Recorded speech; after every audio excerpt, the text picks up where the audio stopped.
The Tao of Self-Confidence, episode 552. Welcome to the Tao of Self-Confidence, where I share stories of amazing women who have discovered their inner journey to self-confidence.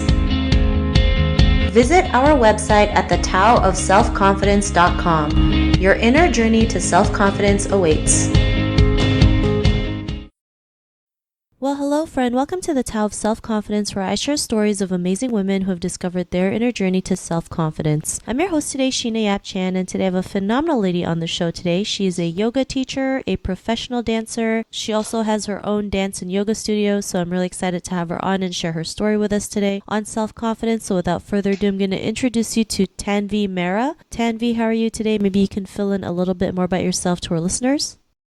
Hi, Sheena. Thank you for having me. Actually, what you introduced about me was perfect. I run my own yoga, dance, and fitness studio space in Bandra, in Bombay, in India, and I teach yoga full time. Thanks for sharing that. And Tanvi, what's your cultural background? So, I live in India, born and brought up here. Married now, and I've been in India ever since I was born, and I've been dancing since I was really young. So at the age of 30, to have my own dance studio and to be able to have dance and to be able to spread dance to so many more people is just so exciting for me. So that's my cultural background. Thanks for sharing that. And what would be your favorite self-confidence quote? It is, you are not what you say you are, but you are what you do. So your actions speak louder than words. Thanks for sharing that great quote. And I always believe actions speak louder than words too. I mean, that's what confidence is on, just believing yourself and then taking action on that belief. So thanks for sharing that. And in your own words, how do you define self-confidence? Just being comfortable in your skin, in exactly who you are, and just being very much authentic and not trying to fit into any kind of cookie cutter vision or cookie cutter kind of personality, and just trying to be yourself through and through in whatever you do. Thanks for sharing that great definition. And Tanvi, what was your life like before your discovery of self-confidence? To be very honest, Sheena, I think I was very confident when I was really young. It's because I think my mom put me in a lot of dance and drama classes, which gave me a lot of self-confidence. But I guess I don't remember anything before that, because as a child itself, I was pretty confident because I was on stage performing, acting, and all. And even when we made mistakes on stage, whether it was for dance or acting, we were always taught that it's not the end of the world, and to go ahead in with confidence and to continue the show. The show must go on. And I feel like I think I really enjoyed even the fact that there were mistakes, because it kind of made you feel even more confident when there is a technical glitch over there, when you have forgotten something, but you know how in that situation you just ad lib, or you just make it a part of your, you just try to kind of enact what you would do in that situation and continue in spite of the glitches. I feel like that really gave me a lot of confidence as well, because everything is never going to be perfect, and it's about just taking life from wherever it is, and just doing things with a lot of passion and a lot of genuineness. So I think that really gave me a lot of self-confidence. So I think it came to me at a very young age. Thanks for sharing that. And, was there a moment in your life when you realized, you can take like dancing to a whole new level, even make it a career? What was that aha moment?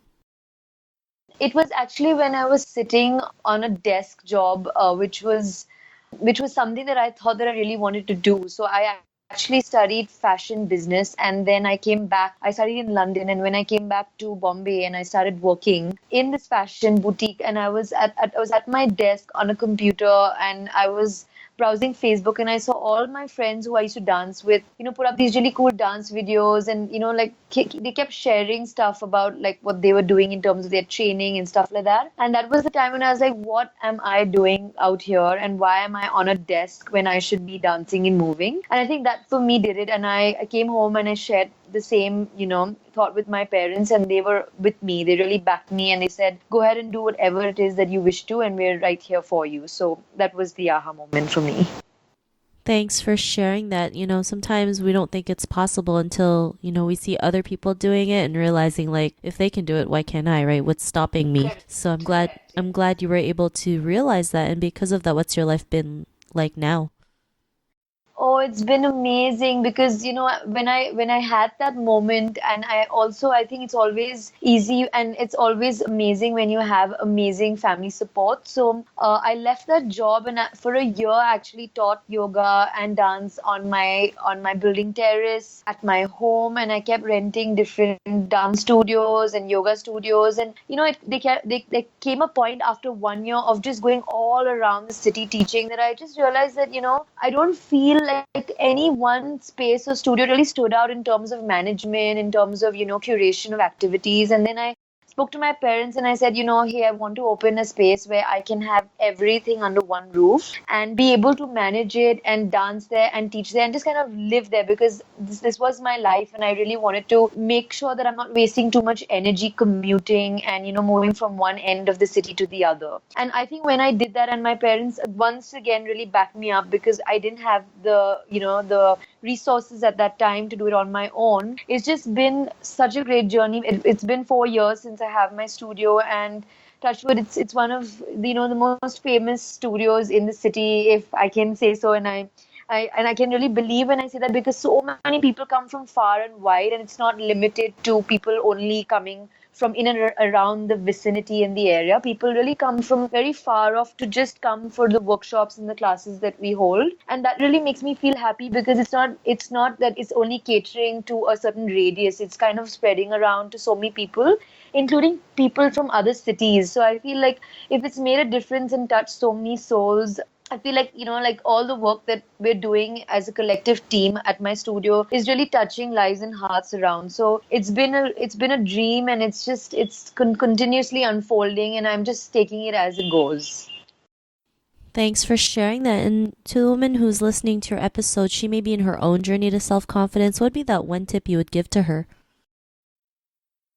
To take risks, to never fear the fact that every now and then there will be that opportunity which will really like scare you, which will really make you feel like, should I, shouldn't I? But I just feel like if you take risks, and if you really believe in yourself and in your heart, and you pursue your passion, you should just go for things without really looking at money only. And I feel like that's really helped me, because I never really thought of, okay, how can I make money by doing this, or how much money will I earn, or how successful would I be. I just did things for the love of it, and the money just followed. And I feel that's something that you must continuously maintain, because at some point it becomes a lot about money only, and then you kind of lose passion. People also start to feel like there's no more soul in something which is so driven only by money. So I would say do things that you love, and rest will all fall into place, and take risks. Yeah.